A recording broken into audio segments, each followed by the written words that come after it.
on the table? Would you like me to? Oh, I think we're up. Well, let's make sure you are.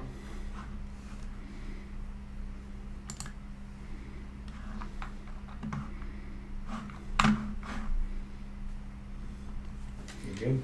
Have fun. Sicko mode.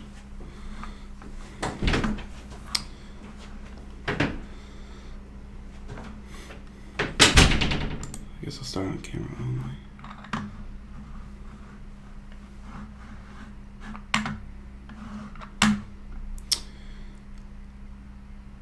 Alright, I think we're good.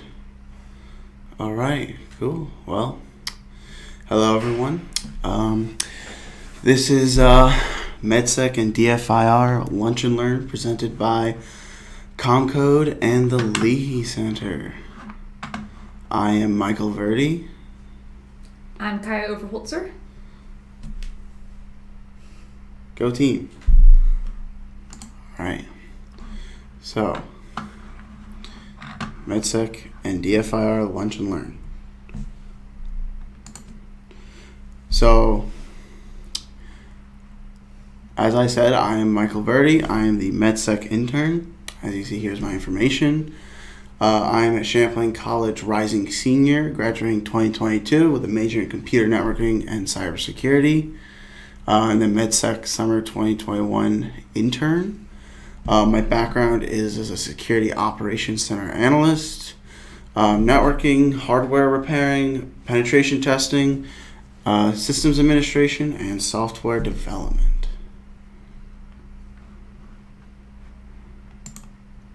Hi, as I said before, I'm Kaya Overholtzer. I am also a ComCode intern. I'm actually partnered up with Ian Eubanks, who I do see is in the chat. So hi, Ian. We are doing a digital forensics incident response project. I am also a rising senior. My major is in computer and digital forensics with a minor in criminal law. My background is in mobile device repair, advanced data recovery, forensic analysis, and system administration. Ooh, ComCode. Yes, thank you, lucrative. So, MEDSec, or Medical Device Security. What is MEDSec? MEDSec is my investigation into the cybersecurity of medical devices, the rules, regulations, and practices that they are required to follow as a manufacturer of medical devices, what the threats are facing medical devices in the modern world, and everything in between. So basically, so far I've looked at regulations that have been passed, such as by the FDA and their pre- and post-market guidelines, ISO guidelines they have, guidelines presented in the European Union by the legislation, also known as MDR, passed in 2017, and NISA, which is their cybersecurity council, the International Medical Device Regulatory Framework, or IMDRF, which is an international organization that seeks to coordinate cybersecurity regulations around medical devices. Essentially, I've looked at these in regards to all medical devices, ranging from a pacemaker to an MRI machine to a catheter to just different software that's used to make decisions, to analyze x-ray images, all that. So in this table here, I have different key concepts and points that are all right, it's fine. Key concepts and points that are presented by the regulators and medical device manufacturing frameworks across the world as important. So in this first column, I have development, and some key concepts they have is secure software development, which involves having security as a mindset throughout the development of any software used in your medical device. So making sure that the code that runs the pacemaker is safe and secure to use, making sure that any software used to connect out from a medical device is safe and secure to use, all that. Then we have state of the art, which is basically where the medical device regulators will say you have to know what the good practices and concepts of the cybersecurity field in general are, so you can apply those to your medical device development. So making sure that you keep your information confidential, making sure your device has protections against loss of availability, making sure that it can protect the integrity of itself and any information it collects, just stuff like that in general. Data security, which is protecting the data that you in compliance with HIPAA and GDPR in the EU. Basically, it's making sure that all your data is encrypted, that you don't lose it, that it doesn't, get leaked, that it's not stolen, and that you're not selling it for, your own personal gain. Clear security outlines, so making sure that all the security practices that are best for your device are known to everyone who will be using your device. This is especially important as most medical devices are used by doctors, and as we all know, doctors, especially recently, have had a lot on their plate. So making sure that they know correctly what security they need to follow, and make sure that that's all outlined for them. And risk management. This is a key point that all regulations have, is that you have to manage the risk of your device, the risk of its failure, the risk of pretty much anything that could possibly go wrong. You have to make sure that you've mitigated it to the point that it's negligible, but also maintaining the functionality of your device. So you can't have too many controls to the point that your pacemaker won't, actually do its job, that it's just a secure box. Another key area that they have regulations and concepts in is pre-market, which is essentially what happens after you finish developing the device and you're about to start trying to sell it, what you need to do beforehand. So one thing is risk assessment. This is explicitly stated in both the US and the European Union as essential, as you need to be aware of the risks in your medical devices. And so they make sure that you have that recorded and that you can address that as needed. Research on security controls. You need to measure the impact of your control on your device, whether it's going to impact its ability to regulate your heart or take the images it needs to take.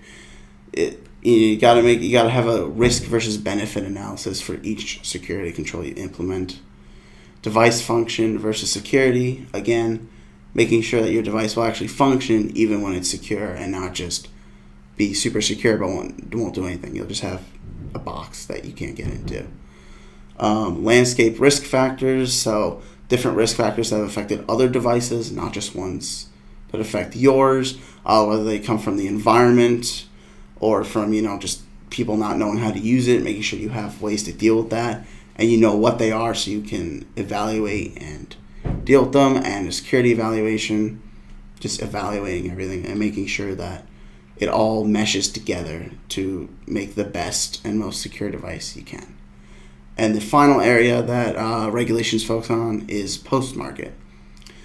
This also involves a threat landscape evaluation, which, after you introduce your device, you need to keep up to date on what the recent threats are to your device or similar devices, what problems have been faced by just the field in general. So if there's a ransomware attack, you need to be aware of that, and you need to make sure that your device is either protected or has the ability to become protected. You need to have a plan for maintaining your device over its lifetime, making sure that your device isn't going to become outdated too quickly, not going to function correctly, all that stuff. Device monitoring, again, not just monitoring your own devices, but also keeping a tab on, this other pacemaker company got an attack. Is ours affected by it? You got to have, device, cross-industry communication, so you can get a full picture and not just what's happening to your device. Having incident response plan to deal with any attacks on a device, so that you can collect the logs, data, all the forensic stuff, the big data that Kyle will be talking about later. Making sure you have all that stuff together so you can then, leverage that to improve your device or improve your reaction time. And then lifetime support and updating. This one is a big one that has recently been introduced. But making sure that all your devices are constantly being updated with controls for the newest threats and all the recent problems that they may have faced that will just protect your device over its entire lifetime. And thank you, Mike. Very cool. Hi, so like I said, mine and Ian's project is on digital forensics and incident response. So the overall goal of this summer is to create a guide for digital forensic and incident response teams to follow that address the procedures, methodologies, and considerations you have to take in a large-scale data attack. So let me just throw a scenario at you quick. So imagine there's this company. They've got 20,000 employees spread over 6 continents with major offices in all the large countries, and they get attacked. Part of the company is taken over with ransomware. Part of the company just has some weird network stuff going on. But overall, all at the same time, this company is getting attacked. Now, obviously, this is a logistical and technical nightmare because 20,000 people being affected by this on different parts of the globe is not something that even 10, 15 years ago is something that had to be taken into consideration. So the goal of this summer is for Ian and I to come up with a semi-working solution about how do you prioritize, how do you handle, how do you approach this issue. If you're communicating to people in different time zones, different languages, like I said, varying degrees of severity all across this company. Clearly the company, just wants nothing more than to get back up because, they're losing money, they're losing resources, and, it's a very stressful situation to have like company secrets or something leaked due to this. And as you can imagine, as things have become more and more connected, this has become a bigger problem. Since COVID happened alone, companies such as, both the U.S. government as well as various anti-malware companies have stepped forward and said that there's been over a 50% increase in attacks on companies as people went remote. Because there was more vectors for attack, more people working from home who probably weren't following security things. People have a much higher rate of falling for phishing emails when they're not in the office and they can't just walk over and ask the IT guy, hey, did you actually send this? Do I need to resend my password? And so this has become a significant issue, especially as cyber attacks become more advanced and start targeting whole companies versus just small subsections of companies. So really, we've kind of narrowed it down because, as you can guess, this is a very broad topic and a very hard issue to tackle in a 90-day internship. So we kind of broke it down to some key points that we're going to try to address and come up with a solution for. So a big part of it is management of acquired artifacts. How do you gather, store, and organize petabytes of data quickly and securely? Like I said, you are now in contact with 16, 17 different IT teams, all of which are reporting totally different issues.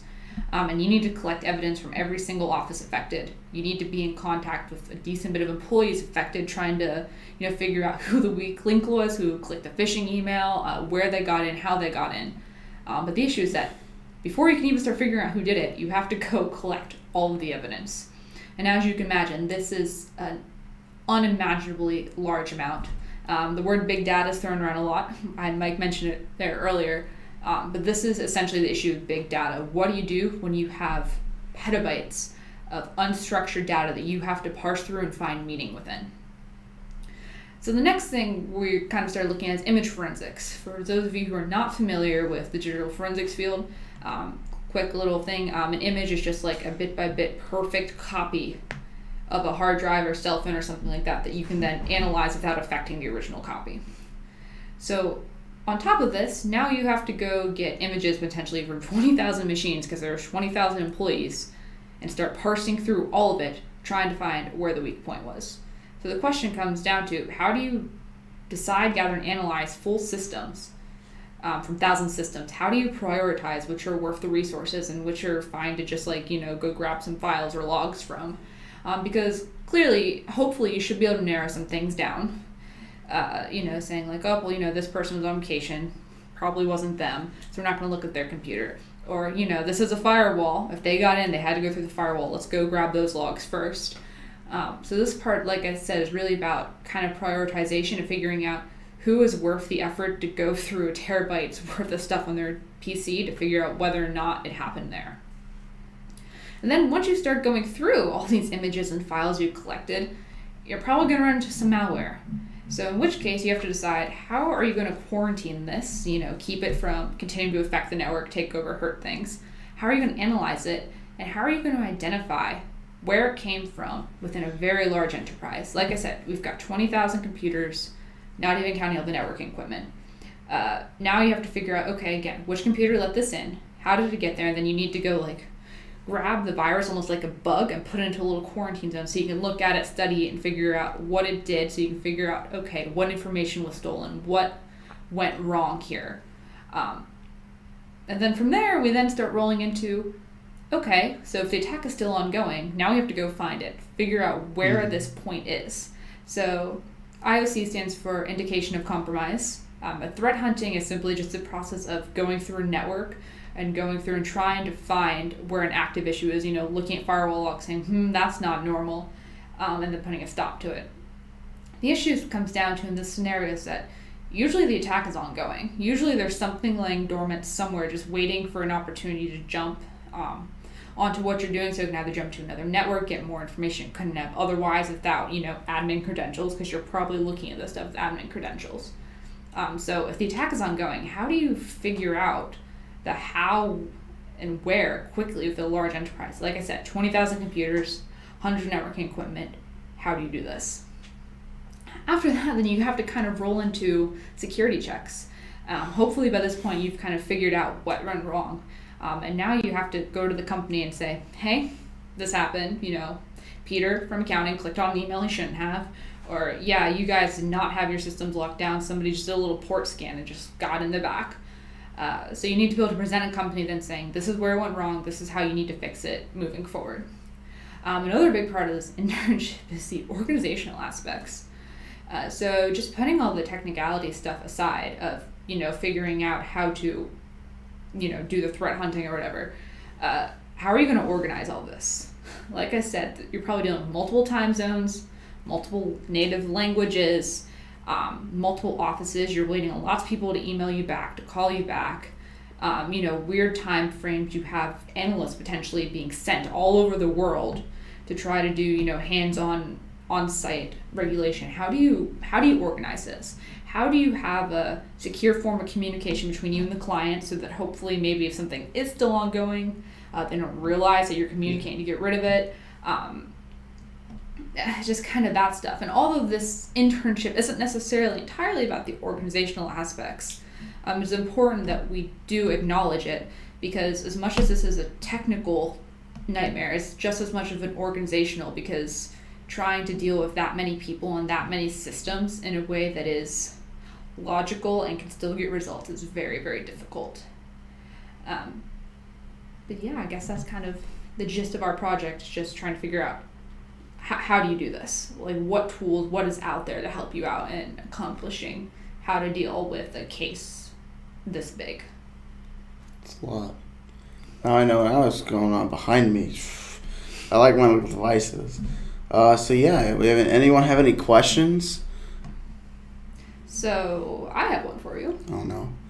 All right. Mike, are there any regulations that you feel are actually being done correctly? Because I know in our past talks you have mentioned that there are some very yikes things going on in the medical community. So are they doing anything correctly? Yeah. So one thing I think that they've done correctly is that they've introduced the idea, like I stated before in my table, the state of the art during development, but also throughout the entire life cycle, because that it helps the medical device community leverage what's already known by cybersecurity professionals without having to dedicate a whole new team to cybersecurity. They can use what's already been found to try to help secure their devices, especially as devices become more and more connected to other machines, such as computers or just general hospital networks, web portals, just all these things. It helps them consolidate and reorganize their resources. No, that is good. Yeah. It's good to hear that it was not totally hopeless starting from the ground. No, there's hope. Ground up. Okay, there's hope. We're that's getting good. there. I actually have a quick question. Yeah, go for it. You said since your topic is big data, so big topic, and you talked about several different focus areas. Has your scope changed at all? Like, have you focused on one thing but then had to focus on another thing? Yeah, so this is a very scaled down list. As I've mentioned, there's a lot of kind of facets to this going on right now. It's not like a simple, easy, one sentence answer to this. So originally in the first parts of this project, myself, Ian, and then our boss kind of had a big brainstorming session. We were like, okay, so what are problems we know that have to be dealt with? And that list was probably 20, 30, topics that we came up just that session.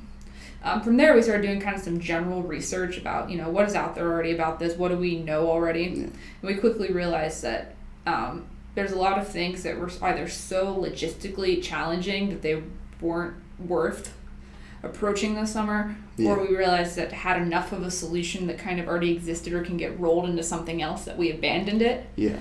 Originally, we were going to focus a little bit more on the organizational aspects, for example, and then we realized maybe it's not worth our time to explain to people how to send secure emails, and that should be an assumed part of the process. But so you say that should be an assumed part of the process. Where do you draw that line of assumption?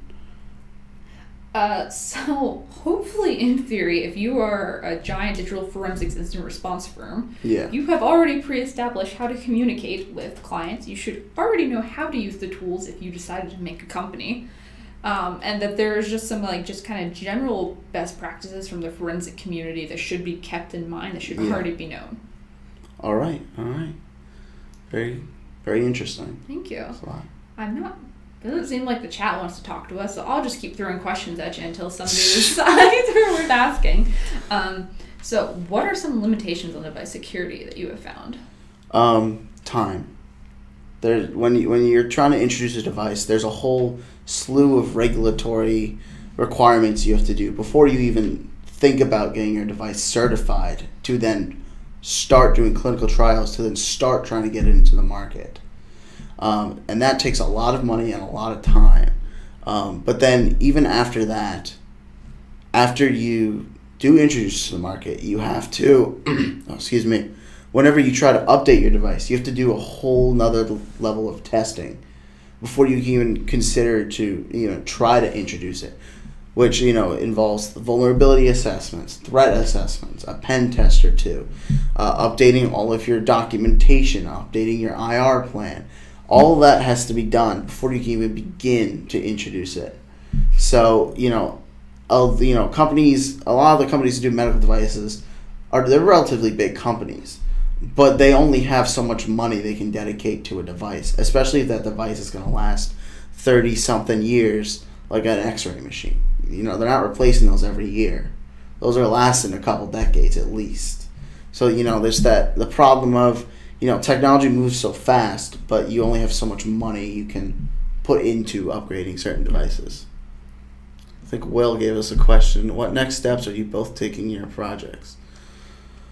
Well, so for my project, the next step is to start narrowing down the scope. Instead of just looking at all medical devices, looking at certain, medical devices and, certain specific security requirements and tests that are done, and the specifics to all those tests for each device that's being, put out there. So for on mine and Ian's end, we're just kind of wrapping up this final kind of initial research phase. It's taken us a month because there's just a lot of information to parse through. So we don't have to reinvent the wheel here. I know our topic is pretty complex, but our next step is we're looking into what solutions exist and testing them. So there's some really cool tools and stuff out there that claim to be able to, help you search through, terabyte of logs. So we're going to start messing around with and playing with those, trying to see if that's a viable thing or if it's still kind of too much in its infancy to be of any use to examiners. Then once we start getting some results, we're going to go back to the document, throw them in and say, we researched this tool and it worked really well. Maybe you should consider adding it to your incident response plan. Or we'd say, this tool's not, as of 2021, this tool's not quite there. Maybe you just have to do this manually and there's no way to automate this process. It's like a pretty big step. Pretty important. Yeah, this is definitely the more exciting Yeah. part of it. I like playing with tools. I'm excited to try some things I haven't tried before and be able to give some feedback on it. That's fair. That's good. That's good. Is there any device that you're looking forward to researching? I'm actually looking forward to researching pacemakers, because pacemakers are a fun thing from what I've learned so far, because there are some that are super secure comparatively, for a medical device, that, they were pretty good and there isn't that much of a threat of them being attacked. And then there are some that, they will do a threat assessment and they'll run an Nmap scan and the device will just brick itself. It just won't be able to process that it wasn't able to connect back to the Nmap scanner, and it will just shut down, or the battery will just give out right there.